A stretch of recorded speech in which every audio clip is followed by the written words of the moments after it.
Hello my dear friends, you're in the Military Summary channel, and today we will discuss the situation in Ukraine on the 23rd of November of 2023.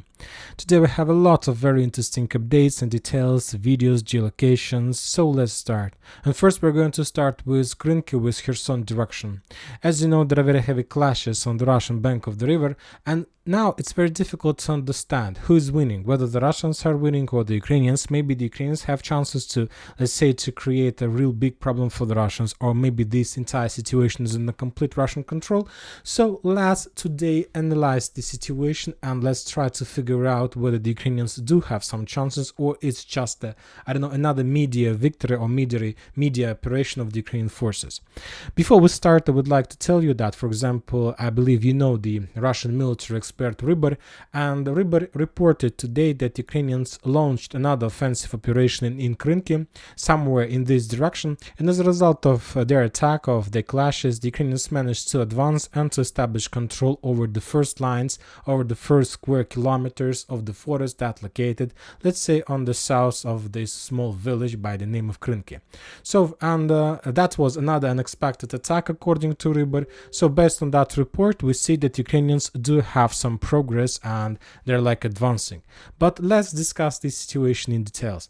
And to understand the global situation of Krynky, first it's better to increase the number of updates since the beginning of November. On this video, on this screen currently, you can see the entire picture, the entire picture of battle for Krynky. And basically the Russians, I have analyzed the situation, the Russians have created around 5 filtration areas. What does it mean, filtration areas? Obviously the Russians understand at least that there were lots of problems and there were risks from the Ukrainian side, let's say, to create some danger for the Russian forces in Zaporizhzhia or in Crimea. So that's why the Russians created a system of few filter layers, and now they're trying just to improve every single layer separately, and this system allow the Russians to stabilize situation.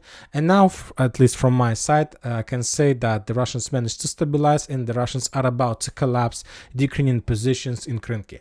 So the first filter layer is the Krynky itself. So this is the first filter layer, and the Russians, to clear this territory, to stabilize, to control the situation, usually use the types of weapon like TOS flamethrower systems. On this, for example, let's say recent footage that was published today, we can see how the Russians were using TOS flamethrower systems and how the Russians were bombing this territory heavily, and probably there are very high chances that some Ukrainian soldiers were killed. And obviously it's very difficult to understand the real numbers of Ukrainian losses after each single attack of this type of weapon, but I believe 1, 2, 3 or maybe 10 soldiers might be killed or even wounded. When talking about the global scope, about the real number of Ukrainian forces in this area, probably this is not a very big number, but every single day we have the same numbers, and obviously in months into these numbers of 10 soldiers per day can turn into battalions or brigades. For example, also the Russians are using in this area the FAB bombardments. On this video we can see, for example, the bombardment of this area with the FAB 500 and FAB 1500. So this is another like approach how the Russians try to filtrate this territory. So this is the first filter area. The second filter area I'm talking about is the territory on the shore, on the bank of the Dnipro River. As you can see, and along the river and among the islands. So the bank of the river and the river Kazachylagerska Konka that goes from Dnipro to a village by the name of Krynky. So let's add this on map, the second filtration area. This is the second filtration area I'm talking about. The Russians are using different approaches how to reduce the Ukrainian possibilities, and mainly the Russians are using FAB 500 when talking about the area between the islands, and the Russians are using mainly the type of weapon like FPV drones. And the Russians, and this is the second filtration area that the Russians are trying to improve every single day, because the Russians understand those who, if they want to reduce the number of Ukrainian soldiers in Krynky, first they need to destroy the boats. They need to destroy not just the boats, because when talking about the boats on this bank of the river, that means that Ukrainians have already, let's say, arrived on the Russian bank of the river. So this is like using these tactics, the Russians can't, let's say, destroy the Ukrainian forces. they can't reduce maybe the number of Ukrainian forces. Probably there are some losses among the Ukrainians during the FPV drone strikes and bombardments, but the main purpose of this filtration area is to destroy evacuation boats. So to cut possibilities for the Ukrainians to move back, to evacuate wounded, to evacuate dead bodies, to, I don't know, to make a normal rotation, and of course to reduce the number of Ukrainian soldiers. And recently the Russians have improved this filtration area with the usage of FPV drones and drones with night vision. And of course from now on the Russians can control this territory not just during the daylight, but also to control this territory during the night period of time. So now there are no even a single second during the 24 hours of the day where the Ukrainians can feel themselves safe. Now we are moving to the third filtration area, and we are talking about the Ukrainian bank of the Dnipro River for this territory. On this area, on this filtration area, the Russians try to use as well FPV drones, mainly Lancet and FPV drones as well, obviously. And using this filtration area, the Russians are trying to reduce the number of Ukrainian forces who, let's say, which the Ukrainians use to load on boats and to cross the river. So when talking about this territory, the main goal of the Russians is to destroy the manpower and maybe even to break the entire rotation or redeployment operation. And also the Russians have recently improved this area of filtration by starting the usage of drones with the night vision, which give now the Russians have possibility to control the Dnipro River 24 hours, 7 days a week. The fourth filtration area is the bombardments of the villages like Ivanovka, the villages like Tyaginka, and of course the let's say these two villages. So these villages is the fourth filtration area, and on these territories, on this filtration area, the Russians mainly are using FAB 500 or FAB 1500. And when talking about this territory, the main goal and the main purpose of the Russians is to destroy the let's say parking lots for boats, areas of ammo depots, probably concentration of Ukrainian forces in some buildings that were redeployed as close as possible to the river before night transferring or something like this. The Russians are using this filtration area. The main purpose is to destroy boats, manpower, and to break the operations. This is the first filtration area. And the fifth filtration area that Russians use to reduce the Ukrainian possibilities is, let's say, a near rear of Ukrainian positions on this, let's say, Kherson direction. And when talking about this filtration area, mainly the Russians are using Lancet to destroy and suppress Ukrainian artillery that try to support and to help the Ukrainians on the Russian bank of the river in Krynky. During the previous months, just during less than 4 November, the Russians published at least 8 geolocated episodes of successful Lancet strikes, and as a result of those strikes, at least 8 artillery systems of the Ukrainian forces were destroyed. Now it's time to calculate. Now it's time to understand. When talking about this final filtration area, the main purpose of this is not to reduce the Ukrainian forces that the Ukrainians are planning to transfer from one bank to another, but the main purpose is to reduce the Ukrainian artillery support on the Russian bank of the river, which also which also increase the number and level of losses of the Ukrainians. So if we calculate every single filtration area, and if we try to estimate the raw percentage of losses of the Ukrainians, we will see and we will understand that if the Ukrainians have, let's say, 1,000 soldiers on the line between Tyaginka and Ivanovka, and if they take a decision, let's say, to send these 1,000 soldiers to the Russian bank of the river Krynky, obviously maybe just 60 or 65% are able to get Krynky. Just 65%. Some amount of force. It's a raw calculation, and I can't provide you the, let's say, the proofs of this calculation. It's just my understanding and my feeling. Maybe I'm wrong. Maybe the Russians are not able to attack or kill anyone by these attacks, and the Ukrainians are able to redeploy 100%. But obviously, we can say that on each filtration area, the Ukrainians lose from, let's say, 3 till 7% of soldiers of manpower that should be redeployed to Krynky. And just according to my understanding, just 60% can get to Krynky. And when talking about Krynky, it's not just about like they managed to redeploy. We have discussed already the piece of news in the previous video that the Russians managed to capture a lot of soldiers in Krynky. They are doing this all every day, and most of them, everyone according to this piece of news, has frostbite on their feet. That means that everybody who arrived in Krynky doesn't have chances to be evacuated. So basically those who arrived in this area in September, when the weather was normal, when you had possibility to use like summer, summer shoes or clothes, now they have problems. So now let's answer the question. So what was that attack? What was the attack of the Ukrainian forces from Krynky in direction of forest? Whether that was like another Ukrainian offensive operation or that was just a desperate action. From my opinion, from my understanding, that was a desperate action, and the reason of that action was to increase the foothold and to have some shelter and some hidden position in the forest, because the Russians, by these attacks with TOS flamethrower systems, by FAB 500, are reducing this territory to ruins, and soon there are going to be nothing like in Marinka, just a field, just a lot of ruins, and a lot of holes on the ground, which the Ukrainians can use as temporary shelters or something like this, but this is not a solution. And the Ukrainians, those who are located on this bank of the river, have few options: or to surrender, or to die being, let's say, I don't know, under the snow, being cold, frozen or something like this. So that was the attack, a desperate action. They tried to attack, maybe they managed to enter the forest, and now they will try to dig in deeper. Furthermore, we need to understand that the quality of the surface of the ground is going to get worse when the temperature is going to get below zero for many days, and there are going to be no possibilities for the Ukrainians to create even trenches. So this is the situation in Krynky, and as I understand, soon the Russians will completely resolve the situation in this area. And we might ask, but why the Russians haven't made this so far?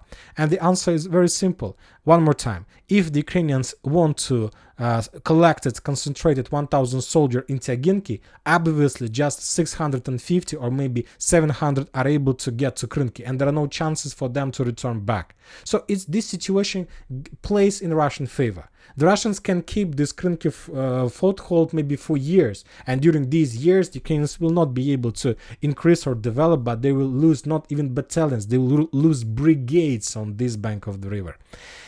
Now we are moving further to Zaporizhzhia direction. The Russians also published a lot of geolocated videos on the south and the southwest of Robotyne. A significant number of FPV drone strikes against the Ukrainian positions, Ukrainian trenches, Ukrainian armored vehicles, and so on.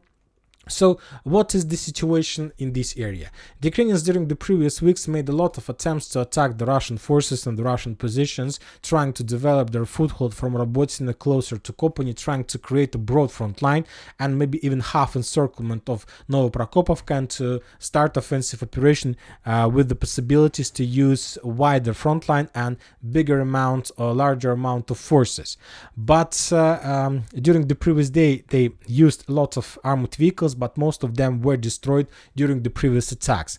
And the Ukrainians are using the tactics that first wave, the armored vehicles is the first wave, the second wave is infantry, and most of the armored vehicles during the first wave would be abandoned, and after that the infantry should clear the territory and dig in deeper. And now most of the armored vehicles in this area were abandoned, and the Russians started their clearing operation with FPV drones and multi-launch rocket system attacks. According to the Ministry of Defense of Russian Federation, as a result of clashes on Zaporizhzhia direction, the Ukrainians during the previous 24 hours lost 20 soldiers. As you can see, the level of losses is the minimal, but around 17 armored vehicles, including 2 tanks. When talking about armored vehicles, we see that the level of losses was very heavy.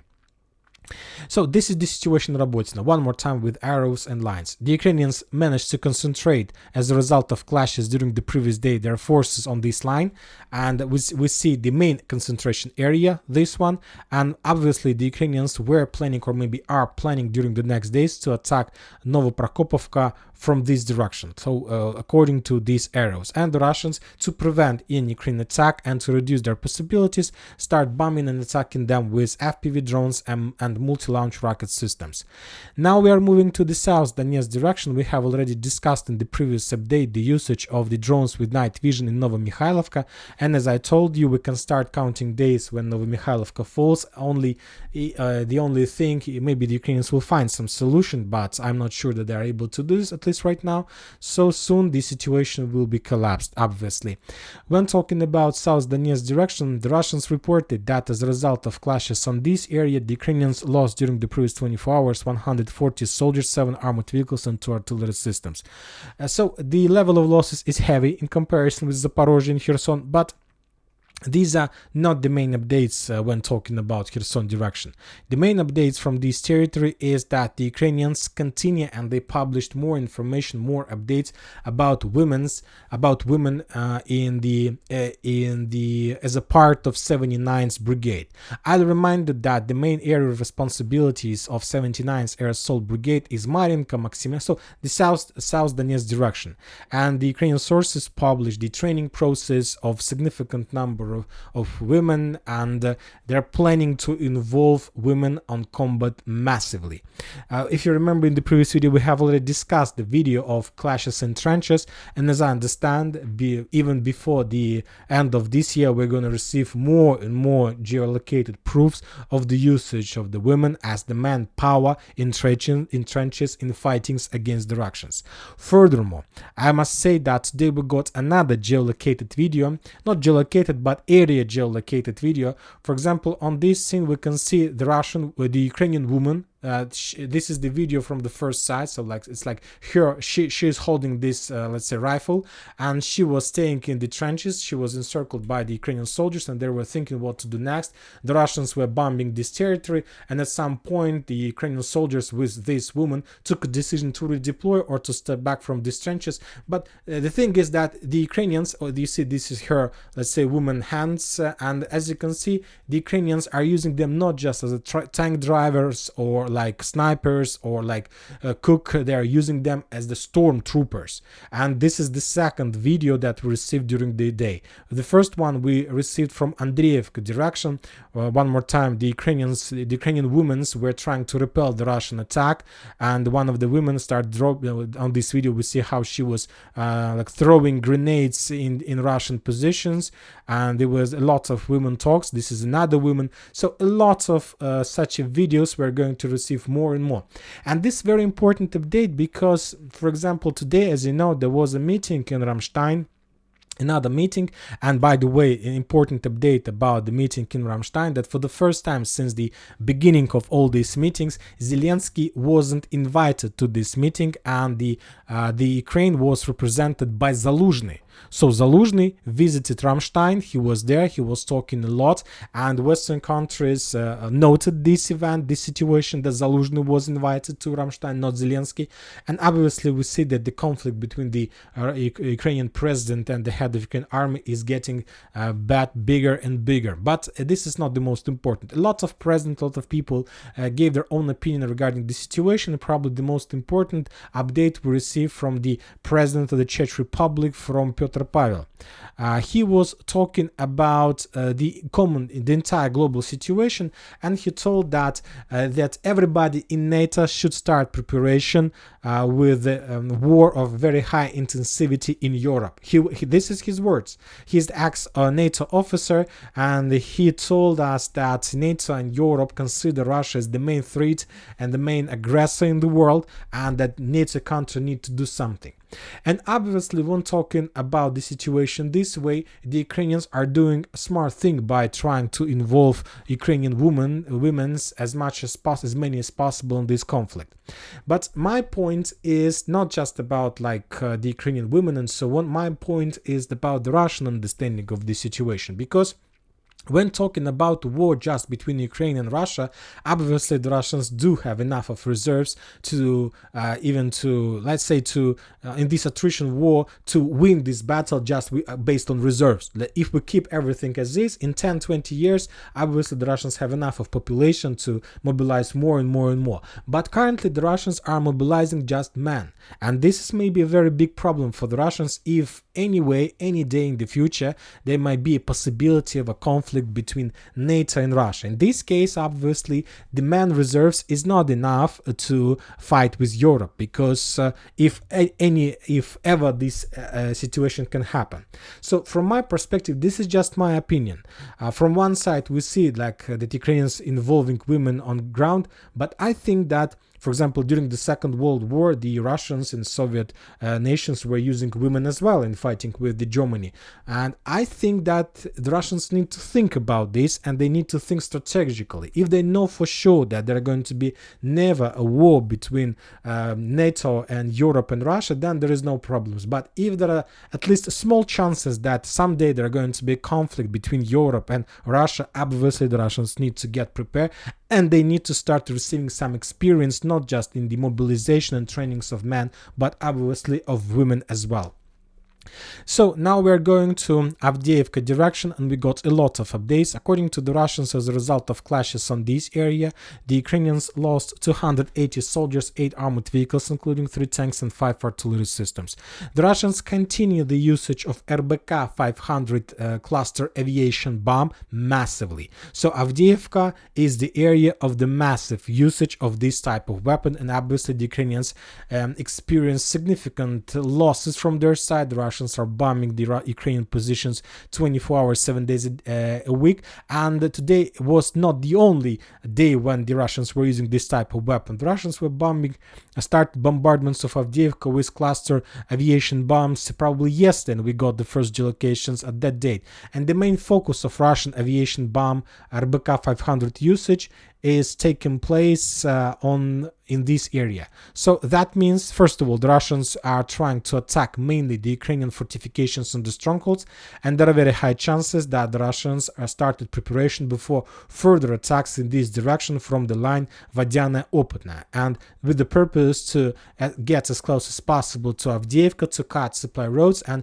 if the Russians are lucky, to enter even Avdiivka from the central part. When talking about other directions, the sources are saying a lot of mappers have already updated their map, yet, for example, I haven't seen even a single geolocated confirmation, but the Russians are saying that as a result of offensive operation, they managed to establish control over this territory, over this water pump station.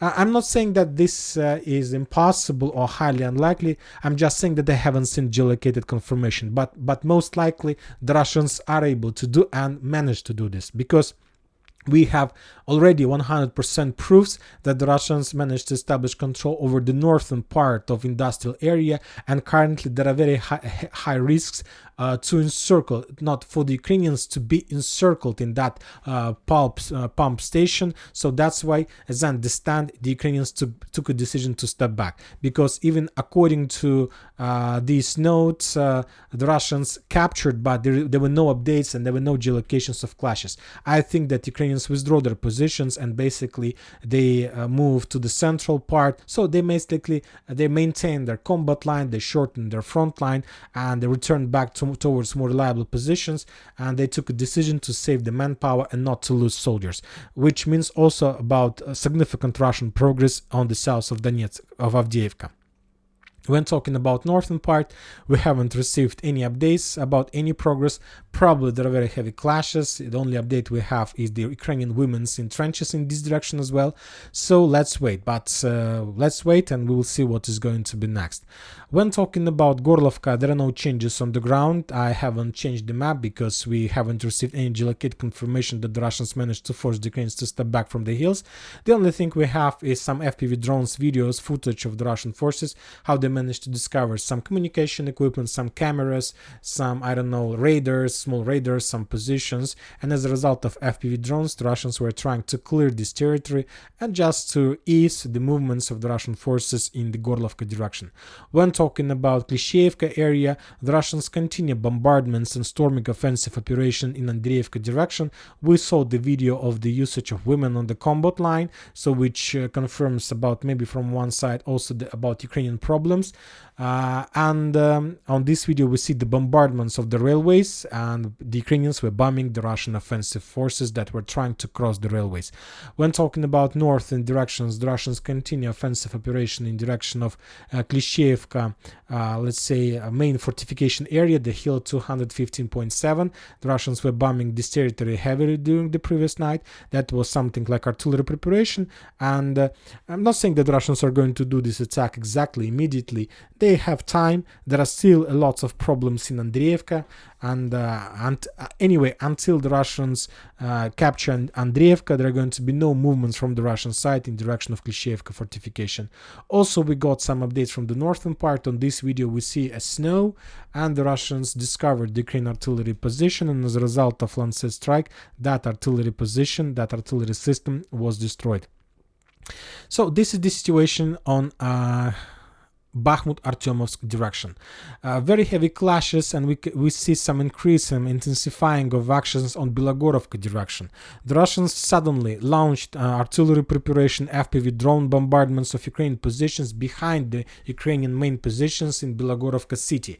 We see also snow in this area, which means that this is like fresh footage, not something old. So these events obviously took place maybe even today or maybe yesterday.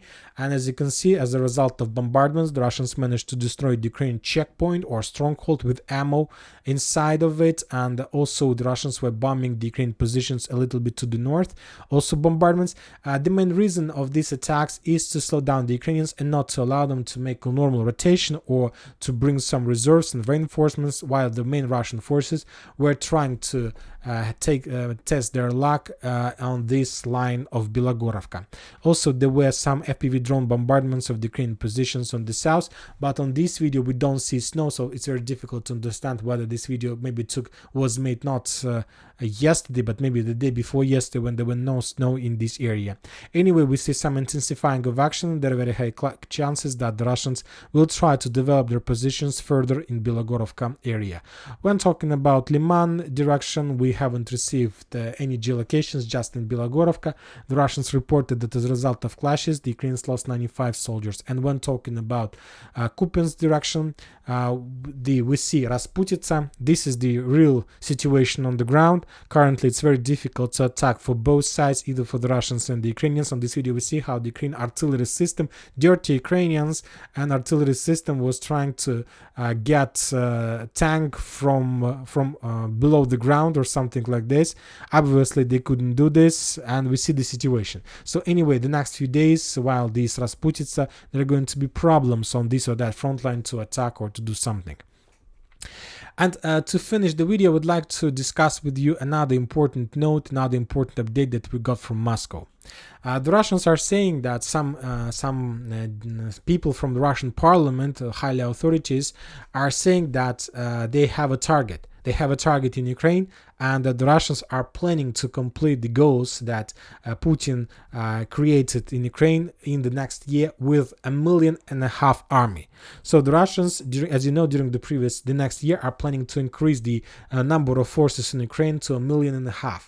To 1.5 million, and for these purposes they need to sign a contract with another 421,000 soldiers. And this is one more time the case when we should discuss demobilization and the training process among women. Obviously, the Russians do have reserves in man. They can create 1.5 million and 500,000 people. But if you ask my opinion, obviously, the Russians need to calculate everything. They need to estimate everything. And if there are chances that there are going to be conflict with Europe after the conflict in Ukraine, or even on the territory of Ukraine, the conflict with NATO countries, because obviously the NATO countries are not going to give up Ukraine and to give Ukraine to the Russians. Obviously, they need to start think about this, and and it's better to start make some at least investigation on this process. I'm not saying that the Russians need to send women on the combat line. I'm not about this, and I'm not for this. The war is the duty of man. I think so. But when talking about the special military operation, There is no existential question for the Russians. But if the war between NATO and Russia, obviously we understand that this is going to be existential question for the Russian, and then everybody is going to be equal in front of this situation. So we'll see what the Russians are going to do and whether the Russians are going to do something at least in this direction. And that's it for today. Military Summary channel reminds to condemn any violence in the world. Thank you for watching. Subscribe to my channel, put your likes, join my Patreon, and have a good day.